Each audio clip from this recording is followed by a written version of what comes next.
Picture this. You're 23 years old, you're bleeding, your leg is shattered, and through the thick jungle around you, you can hear Japanese soldiers getting closer. Dogs barking, voices shouting in a language you don't understand. You have no gun, no radio, no way to call for help. And you're sitting in the middle of enemy territory with about 40,000 Japanese troops between you and safety. What do? If you're Lieutenant George Bush, wait, wrong guy. Different hero. Different story. Hold on, we'll get to him. If you're Lieutenant Robert Scott, you do something so insane, so completely ridiculous, that when you finally tell people about it, they think you're lying. You walk directly into the Japanese base. Not as a prisoner, not surrendering with your hands up, but as a ghost, a phantom. Moving through their camp, stealing their supplies, taking their intelligence, and walking back out before they even realize you were there. This actually happened.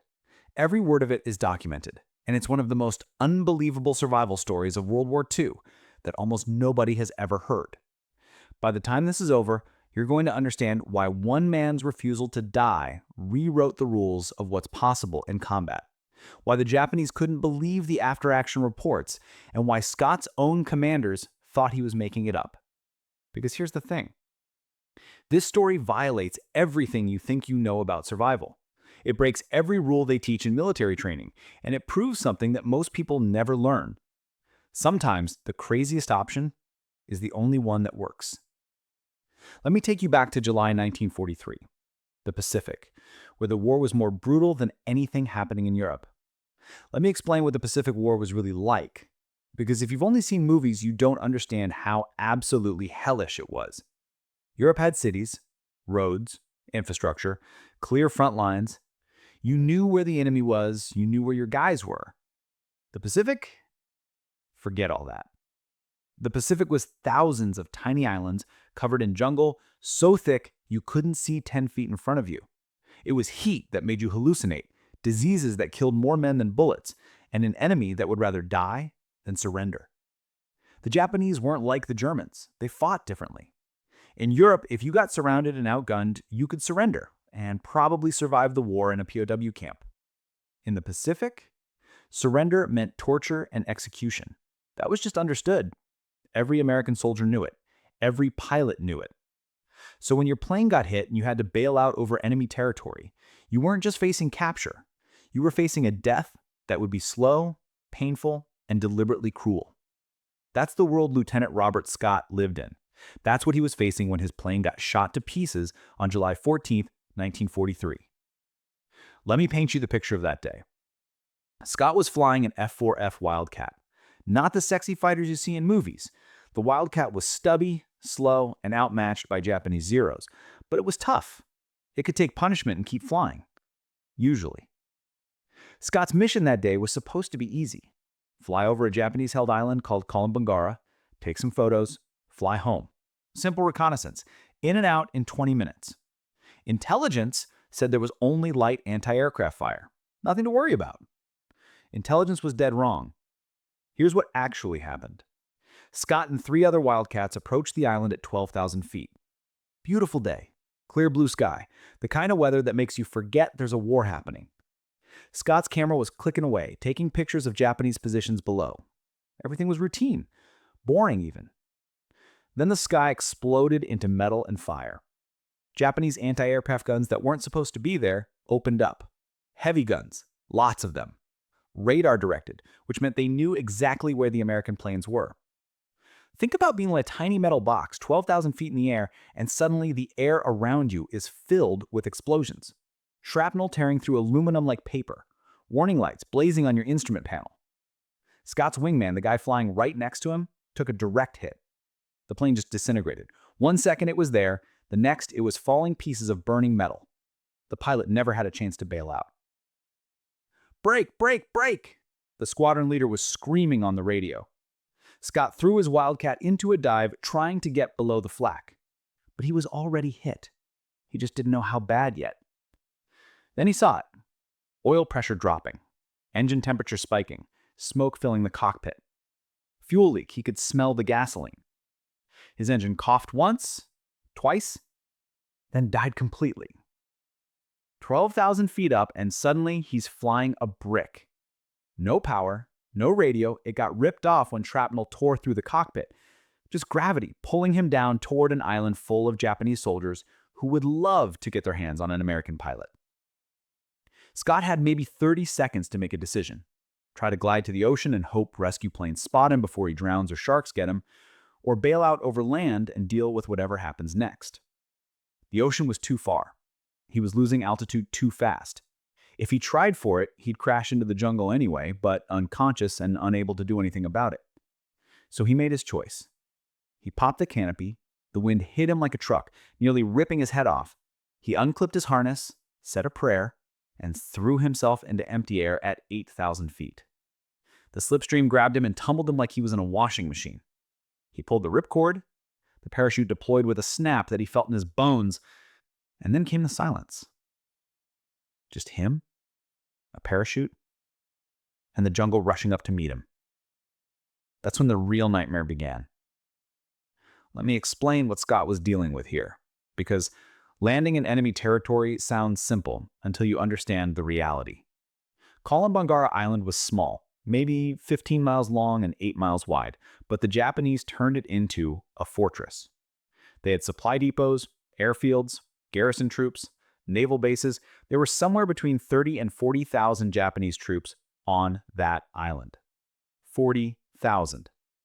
And Scott was one guy with no weapon, no radio, and no way to call for help. The odds of him surviving?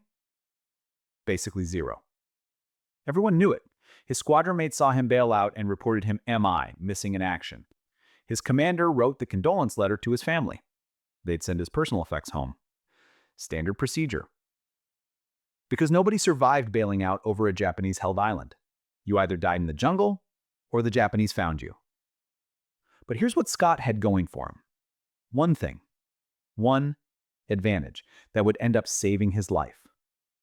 The Japanese didn't expect anyone to fight back in this situation. They expected American pilots who got shot down to hide, to run, to try to evade until they died of starvation, or got caught. They didn't expect anyone to attack, to go on offense, to turn hunter instead of prey. And that blind spot, that assumption about how Americans would behave, was going to cost them. But first, Scott had to survive the landing.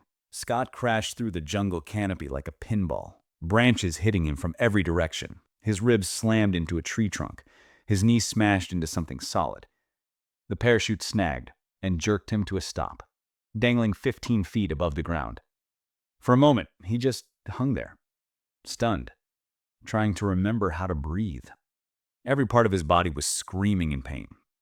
But he could hear voices. Japanese voices. Not far away. Maybe half a mile.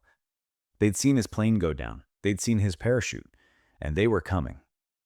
Scott fumbled with the harness release. His hands were shaking so bad he could barely work it. Finally, it clicked open, and he dropped to the jungle floor, landing hard enough to knock the wind out of him again. He lay there in the mud and rotting leaves, listening to his heart pound. Get up, move, they're coming. Scott forced himself to his feet. His left knee immediately screamed in protest. Not broken, but badly damaged. Every step felt like someone was driving a nail into his kneecap. He took inventory. What did he have to survive with? Dog tags, a small survival knife, maybe 3 inches long, a compass, a canteen half full of water. That was it. No gun, no radio, no food, no medical supplies. And somewhere close by, Japanese soldiers with dogs were hunting for him. Scott picked a direction away from the voices and started moving. Not running, that would make too much noise. A limping jog through undergrowth that tore at his flight suit and scratched his face. He moved for 20 minutes before his body gave out. He collapsed behind a fallen log, gasping, his vision swimming. This was impossible. He was done. Finished. The Japanese had dogs. They had radios. They had hundreds of soldiers who knew this jungle. He had a knife and half a canteen of water. But as Scott lay there in the mud, something happened. Something shifted in his mind. He got angry.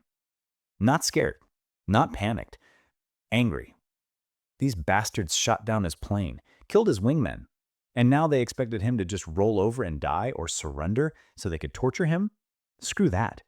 If they wanted him, they'd have to earn it, and he was going to make them pay for every step. Scott didn't know it yet, but that anger, that refusal to accept the obvious outcome, was going to keep him alive when nothing else could. The first night was pure hell. Scott counted a depression under some tree roots and curled up, trying to make himself invisible. He couldn't risk a fire, couldn't make any noise. The jungle at night is alive. Things crawling on you, insects biting, animals making sounds that you've never heard before and hope you never hear again. Every sound could be a Japanese patrol. Every snap of a twig could be a soldier stepping closer. Scott dozed in 30-minute bursts, jerking awake at every sound. His body was a map of pain. His knee had swollen up like a balloon. His ribs ground against each other with every breath. The cut on his forehead where he'd hit the tree had stopped bleeding, but it throbbed with every heartbeat. And he was thirsty.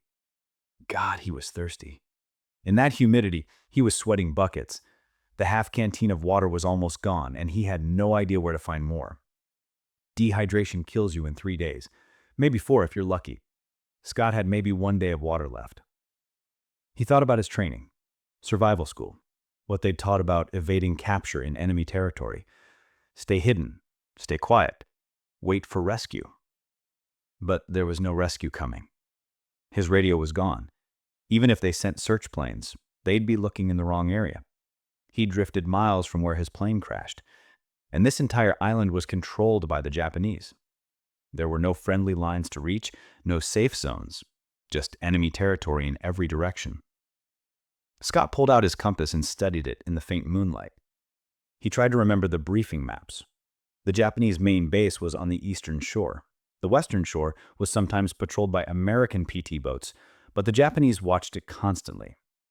He was somewhere in the middle, surrounded. His training had one more lesson. If you can't hide and you can't run, you improvise. He thought about that word, improvise. The Japanese were hunting for him.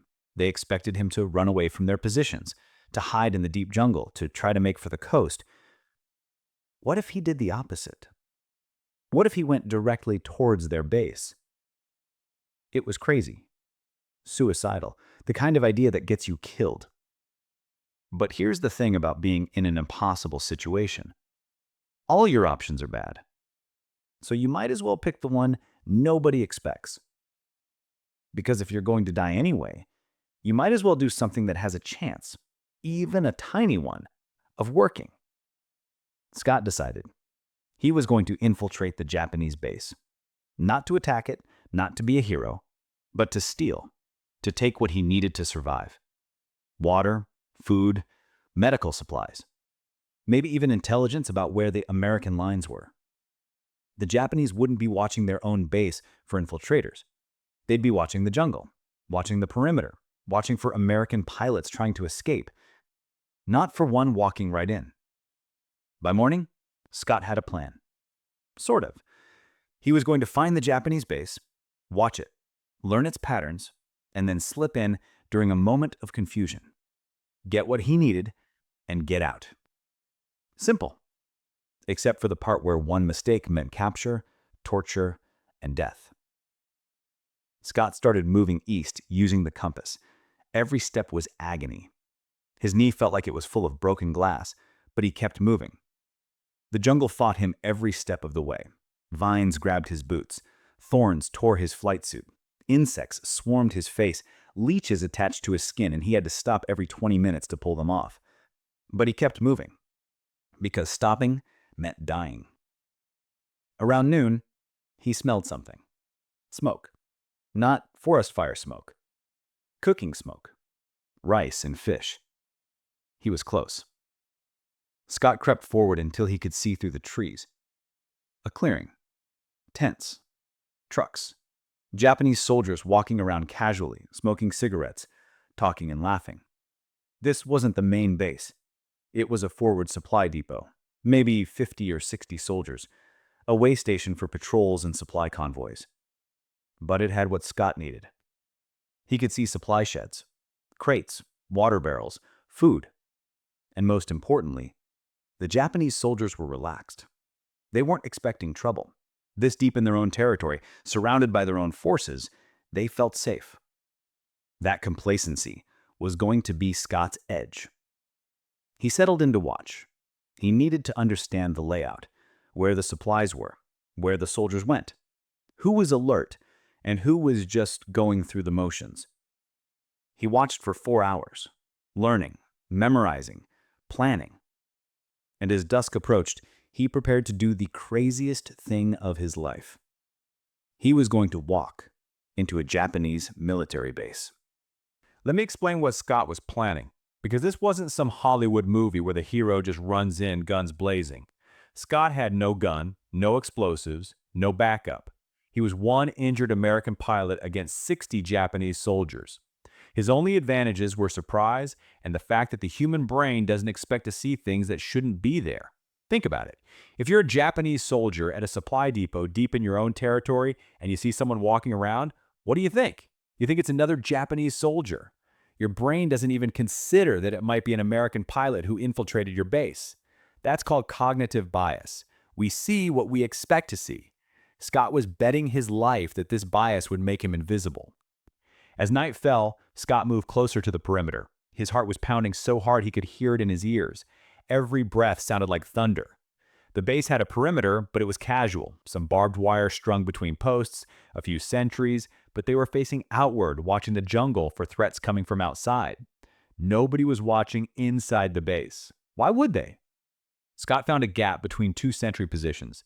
He waited for the patrols to pass, then he moved.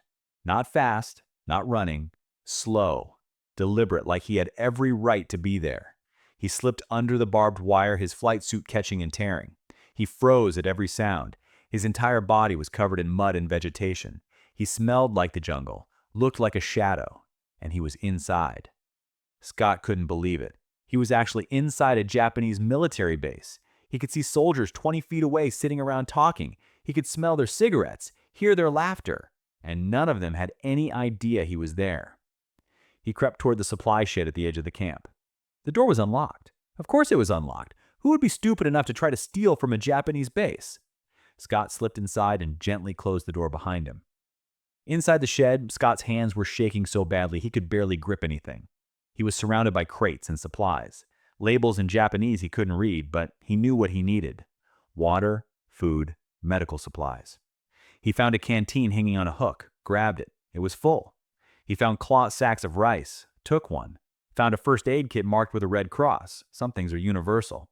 He was stuffing supplies into his torn flight jacket when he heard voices outside, getting closer. The door was opening. Scott's blood turned to ice. He pressed himself flat against the wall, hidden in shadow behind some crates. His survival knife was in his hand, though he didn't remember drawing it. 2 Japanese soldiers walked in, talking and laughing about something. They were maybe 6 feet from Scott. One of them grabbed something from a crate. The other one pulled out a cigarette and struck a match to light it. The flame illuminated the shed. Scott was directly in their line of sight. He held his breath, didn't move, didn't blink, became a statue. The soldiers kept talking. One laughed at something the other said. The match went out. They grabbed what they needed and left, still talking. They never saw him. Scott's legs nearly gave out. He had to grab a crate to stay upright. That was too close, way too close. He needed to get out of here. But then he saw something on the wall. A map. A detailed military map of the island with markings and notations. Scott couldn't read Japanese, but he could read maps. He could see patrol routes marked with lines, locations marked with symbols, and on the western shore, there was a marking with coordinates. Those coordinates might be where American PT boats sometimes came in, a potential extraction point. Scott memorized the map as best he could. He didn't have time to study it. He had maybe 30 seconds before someone else came in. He took one more look, burning the details into his memory. Then he slipped back out into the night. Getting out was harder than getting in. The camp was more active now. Soldiers were moving between tents. Someone had started a fire and men were gathering around it for dinner. Scott had to cross 50 yards of open ground to reach the jungle.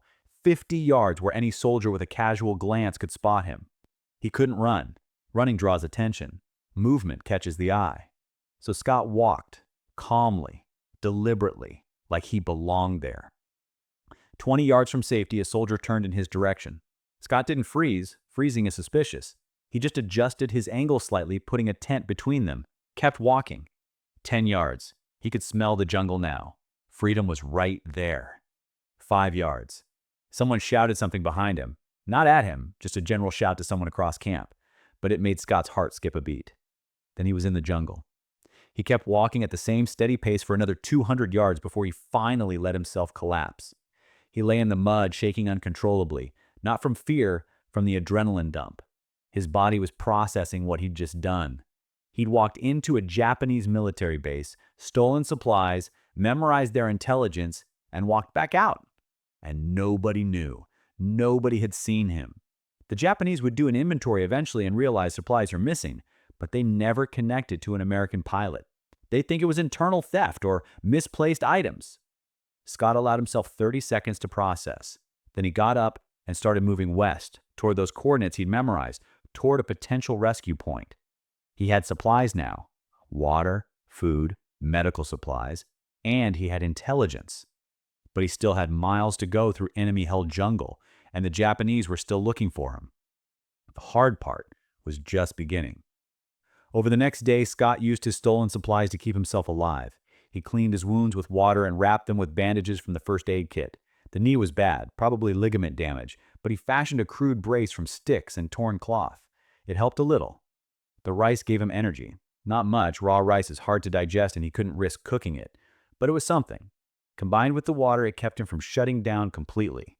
And he kept moving west, always west, toward those coordinates, toward hope. The jungle was brutal. Steep hills slippery with mud, streams swollen from rain that he had to wade through. Undergrowth so thick he sometimes had to crawl on his belly. His knee was getting worse. Every step sent white-hot pain shooting up his leg, but he couldn't stop. Stopping meant the Japanese search parties would catch up. On the third day, Scott heard dogs again. Close. Too close. The Japanese were still searching, still hunting. They'd found his parachute by now. They knew an American pilot was somewhere on this island, and they weren't going to stop looking. Scott found a stream and waded into it. He walked upstream for half a mile, the cold water numbing his destroyed knee, but hopefully throwing off the scent. The dogs grew fainter, then disappeared. He'd bought himself time, but not much. He was reaching his limits. The rice was gone, the water was almost gone. His body was shutting down from exhaustion, pain, and infection. The wounds on his legs were turning angry red. Infection was setting in despite the bandages. He needed help, real help, and he needed it soon. By his calculation, he had maybe 12 more hours before he was too weak to move. After that, he'd collapse and die in the jungle, or the Japanese would find him. 12 hours. That was all the time he had left. That afternoon, Scott heard something that made him want to cry with relief: the distant drone of an American plane. He scrambled up a small hill, ignoring the agony in his knee. Through a gap in the jungle canopy, he could see it: a Navy patrol plane flying a search pattern. They were looking for him. His squadron hadn't given up. Scott pulled out the small signal mirror from his survival kit. Just a piece of polished metal, but it could reflect sunlight from miles. He angled it toward the sun and flashed it at the plane. Come on, see me. Please, God, see me. The plane continued its pattern. Scott flashed again. 3 short flashes, 3 long, 3 short. SOS. The plane's path shifted slightly. It banked and came around again, slower this time. They'd seen him. Scott's hands were shaking as he flashed the mirror again. The plane circled once more, then waggled its wings. Acknowledgement. Then it flew away. For a moment, Scott felt crushing despair. They'd abandoned him. But then he understood. The plane couldn't land, couldn't drop supplies in the jungle. The canopy was too thick. But they knew where he was now, and they'd send help. He just had to make it to an extraction point. He had to reach that western shore, reach those coordinates he'd memorized from the Japanese map. Scott descended the hill and kept moving. West, always west, one step at a time. He didn't know if he'd make it. He didn't know if he had the strength, but he was going to try, because that's all he could do. Try and refuse to quit. As the sun started to set, Scott hit his next obstacle, a Japanese patrol line. He'd been moving through relatively sparse jungle when he heard voices. Lots of voices. A line of soldiers, maybe 30 strong, slowly sweeping through the jungle. They were searching methodically, checking every hiding spot. And they were between Scott and the western shore, between him and salvation. He couldn't go around. The line extended too far in both directions. He couldn't fight. 30 soldiers with rifles versus one injured pilot with a knife. That math doesn't work. He had one option: go through them. Scott found a muddy depression filled with water and fallen leaves. He lowered himself into it, submerging only his nose and eyes were above the surface. Then he covered his head with leaves and became part of the jungle. The patrol line approached. He could hear boots squelching in mud, voices calling to each other in Japanese. Someone laughed at a joke. Boots appeared at the edge of his vision, so close he could see the mud caked on them, could see the tread patterns. A soldier stopped right next to Scott's hiding spot. Stood there for what felt like an eternity. Scott didn't breathe, didn't move, didn't blink. He was a log, a piece of jungle debris, nothing human. The soldier called something to his companion, took a step forward, then another. The patrol line moved on. They walked right over Scott, right past him, never saw him. When the voices faded into the distance, Scott dragged himself out of the mud. He was covered head to toe in filth. Leeches were attached to his arms and legs. He pulled them off one by one, too exhausted to care about the blood. But he was through, past the patrol line. He kept moving, west, toward the coast, toward rescue. His vision was starting to blur, his body was shutting down, but he couldn't stop. Not now. Not when he was this close. The jungle started to thin. Scott could smell salt water, could hear waves. He'd made it to the western shore.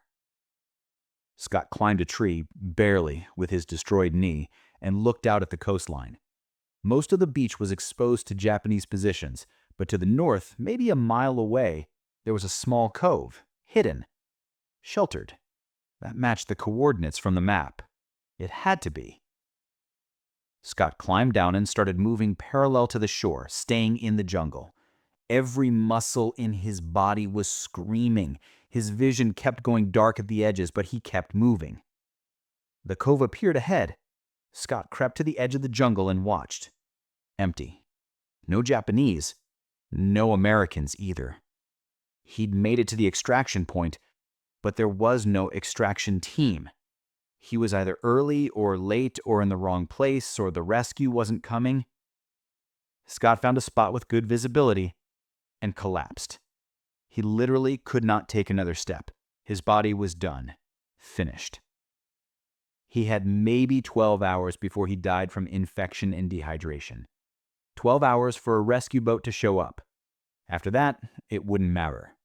The Japanese would find his body in a few days and wonder how an American pilot made it this far. Scott watched the ocean, waiting, hoping, praying. Come on, please, I didn't come this far to die on a beach. Night fell. Scott watched the waves, looking for any sign of a boat. Nothing, just darkness and the sound of the ocean. His mind was starting to play tricks on him. He saw boats that weren't there, heard engines that were just waves. He knew he was slipping. He knew his body was shutting down. But he couldn't give up. Not after everything. Not after walking into a Japanese base, evading patrols, making it this far. Around midnight, he heard something. A low rumble. Diesel engine. Scott's adrenaline spiked. Was it real? Or was his brain creating hope where there was none? A shape appeared from the darkness. A small boat hugging the coastline, moving slowly. It was real, but was it American or Japanese? He couldn't tell. No markings visible. He couldn't see a flag. He had to make a choice. Signal them and hope they were friendly, or stay hidden and watch his last chance disappear into the night. His hand found the signal mirror. There was just enough moonlight. Scott flashed 3 short bursts toward the boat. The engine cut to idle. The boat stopped moving. Someone on board was looking toward shore with binoculars, deciding whether to investigate or run. Scott flashed again. SOS pattern. The universal distress call. For 10 seconds, nothing happened. Scott's heart was pounding so hard it hurt. Then, the boat's searchlight blinked 3 times. American signal pattern. They were friendly. Scott tried to stand up to walk to the water, but his legs gave out. He fell face first into the sand. He couldn't get up. He'd used everything. There was nothing left. The boat's engine revved and it headed toward shore. The bow crunched onto the beach and 3 sailors jumped out, weapons ready. "American," Scott croaked. His voice was barely a whisper. "Navy pilot, Lieutenant Robert Scott."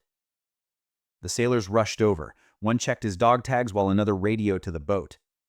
"We got him. He's alive. Barely, but he's alive." They lifted Scott and carried him toward the boat. He was too weak to walk, too weak to do anything but hang there in their arms. As they loaded him aboard, one of the sailors asked, "Sir, how the hell are you alive? We've been searching for 3 days. The whole island is crawling with Japanese. How did you survive?" Scott managed a weak smile. "I walked into their base, stole their supplies, then walked out." The sailor thought he was delirious from dehydration. "Sir, you need medical attention. Just hang on, we've got you now." But Scott wasn't delirious. He'd actually done it. Walked into a Japanese military installation, stolen what he needed, and escaped. One man, no weapons, against 40,000 enemy soldiers. And he'd won. The patrol boat raced back toward friendly waters at full speed. Below deck, a Navy corpsman was working on Scott, starting an IV, cleaning wounds, wrapping the destroyed knee. "You're one lucky bastard," the corpsman said. "Another 6 hours, and you'd be dead. The infection in these wounds is serious, and you're severely dehydrated." Scott closed his eyes. Lucky. Right. That's what they'd call it. He'd just spent 3 days fighting for every breath, making decisions that should have gotten him killed, doing things that shouldn't be possible. But, sure, lucky. Scott let exhaustion take him. He'd been running on pure willpower and adrenaline for 3 days.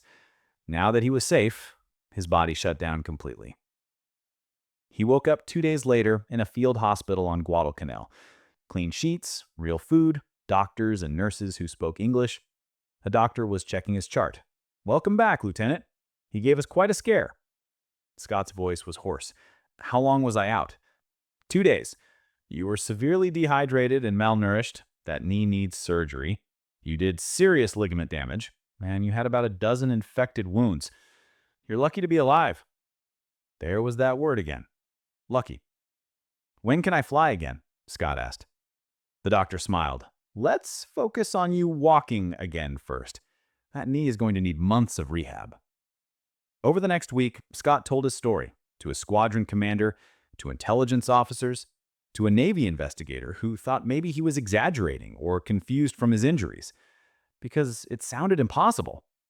A pilot infiltrating a Japanese base, stealing supplies and intelligence, evading multiple search parties, making it to an extraction point? That didn't happen. That was Hollywood fiction. But Scott had the stolen Japanese canteen, he had bandages marked with Japanese characters, he had rice from their supplies. And most importantly, he had intelligence from the map he'd memorized. When they raided that supply depot 2 weeks later, everything was exactly where Scott said it would be.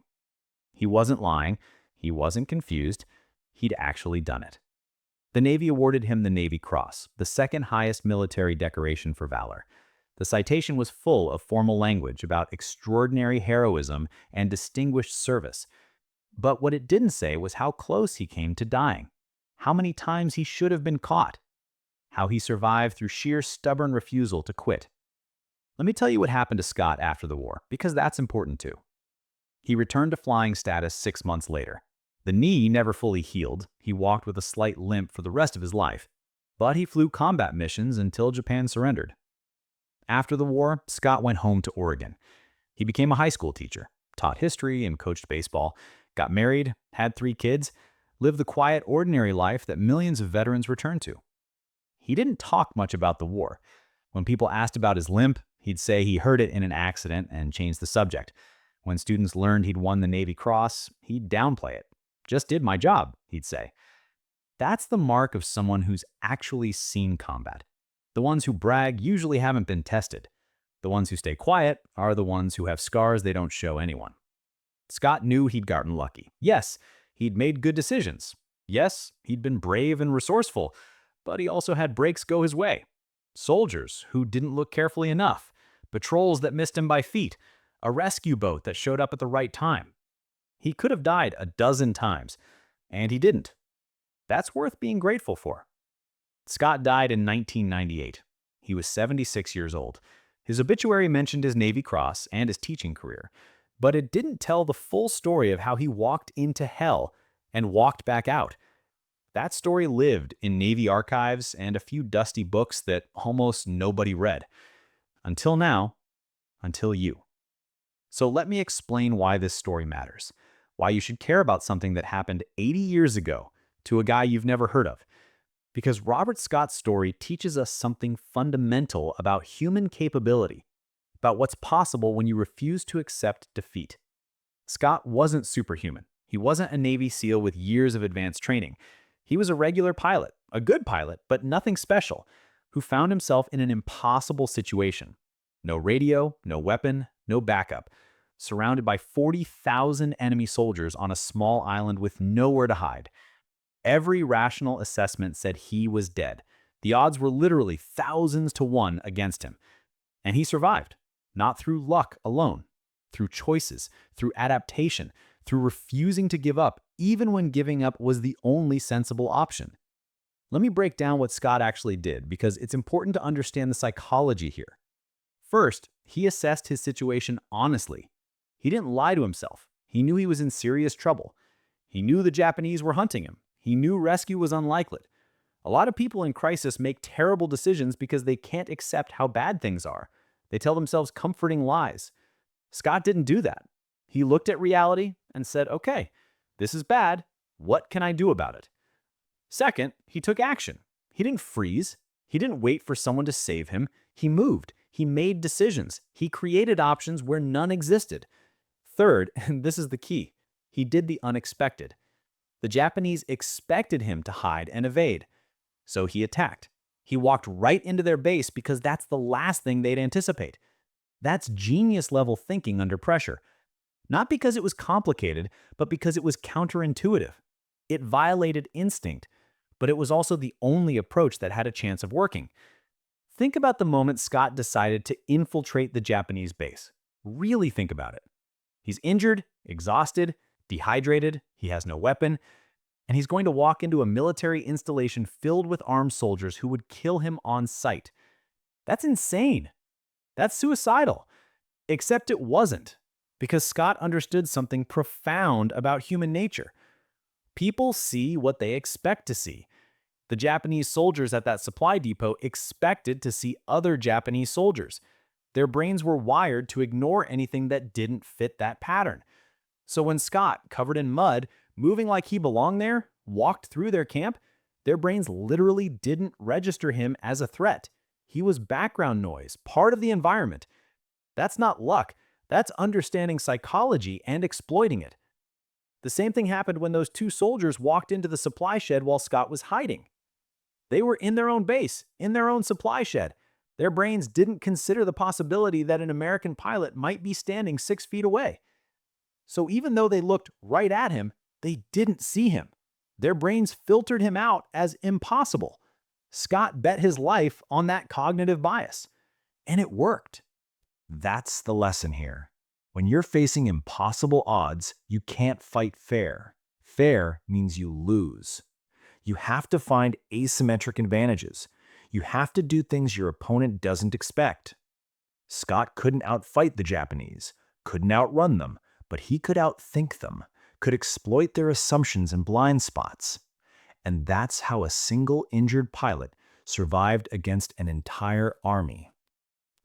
Now, let's talk about the physical endurance, because what Scott did physically is almost as impressive as what he did mentally. He walked 15 miles through dense jungle, with a destroyed knee, with cracked ribs, with infected wounds, while dehydrated and starving. Do you understand how hard that is? Have you ever tried to walk a mile with a serious injury? It's excruciating. Every step is agony. Scott did it for 3 days, 15 miles total, through some of the most difficult terrain on Earth. What kept him moving? Not physical strength. His body was shutting down. What kept him moving was mental strength, willpower, the absolute refusal to quit. There's a concept in psychology called learned helplessness. It's when you face a situation you can't control and your brain basically gives up, stops trying, accepts defeat. Scott could have done that. He had every reason to. The situation was hopeless. Any rational assessment said he was going to die. But he didn't learn helplessness. He learned something else.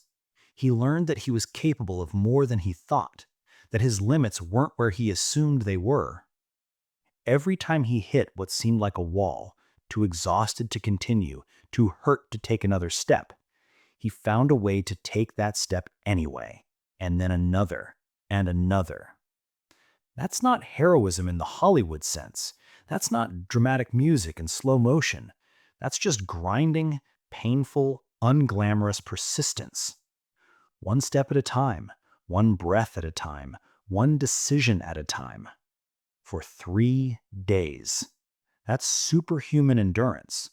Not because Scott was superhuman, but because he pushed himself beyond what any human should be capable of. And that's something we all have access to. That reserve of strength that only appears when we absolutely need it, when quitting isn't an option. Scott found his reserve, and it saved his life. Let me tell you about the moment the rescue boat showed up, because that's important too. By that point, Scott had done everything humanly possible. He had survived the bailout, infiltrated the Japanese base, evaded multiple patrols, made it to the extraction point. But if that boat hadn't shown up, none of it would have mattered. He'd have died on that beach. Success required both his actions and external factors aligning. That's a crucial lesson. You can do everything right and still fail if circumstances don't cooperate. Life isn't fair. Sometimes you make perfect decisions and still lose. But here's the thing. If Scott hadn't taken all those actions, if he had given up at any point, the boat's arrival would have been irrelevant. He wouldn't have been there to be rescued. You can't control external circumstances. You can't guarantee a success, but you can control your actions. You can put yourself in position to succeed if opportunity appears. That's what Scott did. He controlled what he could control, made the best decisions possible with limited information and resources. And when opportunity appeared in the form of that rescue boat, he was positioned to take advantage. That's all anyone can do. Control what you can, make the best decisions possible, and be ready when opportunity knocks. Because sometimes opportunity only knocks once. And if you're not there, if you gave up an hour earlier, you miss it. Scott was there, barely, literally at the end of his strength, but he was there, and that made all the difference. After Scott returned to base, the other pilots treated him differently, not with jealousy or resentment, with awe. He had survived the unsurvivable. He'd done things that shouldn't be possible. He'd become a legend. That made him both inspirational and intimidating. If he could do it, maybe they could too. But also, look at what it took. Look at how close he came to dying. Maybe they didn't want to be tested like that. Scott never bragged, never told war stories at the bar. When asked about it, he'd give minimal details and change the subject. That's the mark of someone who's truly been through hell.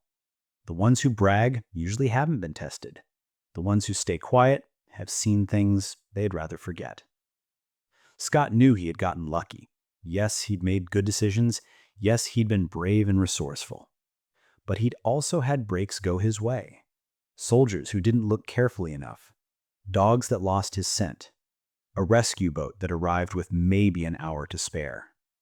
He could have died a dozen times. He didn't. That's worth being grateful for, not proud about. And Scott honored that gift, the gift of survival, by living a good life, teaching kids, being a good husband and father, contributing to his community. That's what most war heroes do. They come home and live quiet, meaningful lives. They don't trade on their wartime experiences. They just live. And in that living, they honor the memory of everyone who didn't make it home. Everyone who got shot down and didn't survive. Everyone who faced impossible odds and didn't beat them. Scott survived. Thousands of other pilots didn't. He never forgot that. Never took it for granted. That humility, that gratitude, is what made him a true hero. Not the Navy Cross, not the survival story, but how he lived afterward. So what's the real lesson here? What should you take away from Robert Scott's story? It's not that you should take crazy risks. It's not that you should do reckless things and hope for the best. The lesson is about mindset, about how you approach impossible situations. When Scott got shot down, he could have given up. He had every reason to. The odds were absurd. Survival seemed impossible. But he didn't focus on the odds. He focused on options. What could he do? What choices did he have? How could he create advantages where none existed? That mindset shift from victim to actor made all the difference. Most people facing impossible odds become passive. They wait for circumstances to change. They hope someone will save them. They accept defeat before the fight is over. Scott did the opposite. He took action. He created opportunities. He exploited enemy weaknesses. He refused to be a passive victim. And that's applicable to your life. Not in the terms of surviving behind enemy lines, hopefully you'll never face that, but in terms of how you approach challenges that seem impossible. When you face something overwhelming, a career setback, a health crisis, a personal disaster, you have a choice. You can become passive and wait for things to get better, or you can take action, make decisions, create options. You might fail anyway. Scott almost died multiple times. But at least you'll fail while trying, while fighting, while refusing to quit. And sometimes, not always, but sometimes, that refusal to quit makes the difference between success and failure. Scott didn't survive because he was the strongest or the smartest. He survived because he refused to quit, because he kept moving even when his body was broken, because he kept thinking even when his mind wanted to shut down. That's available to all of us. That reservoir of strength that appears when we need it most. You just have to be willing to tap into it, to push past what feels like your limits, to take one more step when you think you can't. Because sometimes that one more step, that refusal to quit, is the difference between dying in a jungle and making it home. I want to end with this image. The moment Scott collapsed on that beach. He'd made it. He was at the extraction point, but there was no boat, no rescue, just him and the ocean, and the certainty that he was going to die. He could have given up then. He'd done everything possible. Nobody could blame him for just closing his eyes and letting go. But he didn't. He kept watching, kept hoping, kept his signal mirror ready. And because he didn't quit, because he held on for just a little longer, he saw that boat, signaled it, got rescued. If he'd given up an hour earlier, he'd have died. 1 hour. That's all that separated life from death. Think about that. How many times in life do we give up right before the breakthrough? Right before the solution appears? Right before things turn around? We get exhausted. We get discouraged. We tell ourselves we've tried everything and it's not working. So we quit. And maybe if we'd held on for just a little longer, one more day, one more attempt, one more push, we'd have succeeded. Scott held on, and it saved his life. That's the final lesson, the most important one. Don't quit before the miracle happens. Don't give up right before the breakthrough. Don't stop right before the finish line. Hold on a little longer, try a little harder, Take one more step, because you never know. That next step might be the one that changes everything. For Scott, it was staying awake on that beach for one more hour. For you, it might be making one more phone call, sending one more application, having one more difficult conversation. But whatever it is, don't quit. Not yet. Not when you've come this far. Robert Scott walked through hell. He infiltrated an enemy base. He evaded an army. He survived injuries that should have killed him. And when he finally collapsed on that beach, completely spent, he held on just a little longer. That's why he lived. That's why we're talking about him 80 years ago. Not because he was lucky, not because he was superhuman, because he refused to quit. Even when quitting was the only reasonable option, he refused to quit. That's the story. That's the lesson. That's what you need to remember. When you face your impossible odds, and you will, everyone does, remember Lieutenant Robert Scott. Remember that one man with no weapon, no radio, and no hope walked into a Japanese military base and walked back out alive. Remember that impossible just means nobody's figured it out yet. Remember that your limits aren't where you think they are. And remember that sometimes the difference between dying in the jungle and making it home is refusing to quit for just one more hour. Just one more hour. That's all it takes sometimes. One more step, one more breath, one more attempt. Robert Scott took that step. He took that breath. He made that attempt. And he survived to live a good life, to teach kids, to have a family, to grow old. All because when everything said he should give up, when logic and reason said he was finished, when his body was broken and his mind was exhausted, he took one more step. That's heroism. Real heroism. Not the Hollywood version. Just refusing to quit when quitting makes sense. That's the story of Lieutenant Robert Scott, the man who walked into a Japanese base and walked back out alive. Remember it. Learn from it. And when your moment comes, when you face your impossible odds, don't quit. Not yet. Not when you've come this far. Take one more step. You might be surprised what happens next.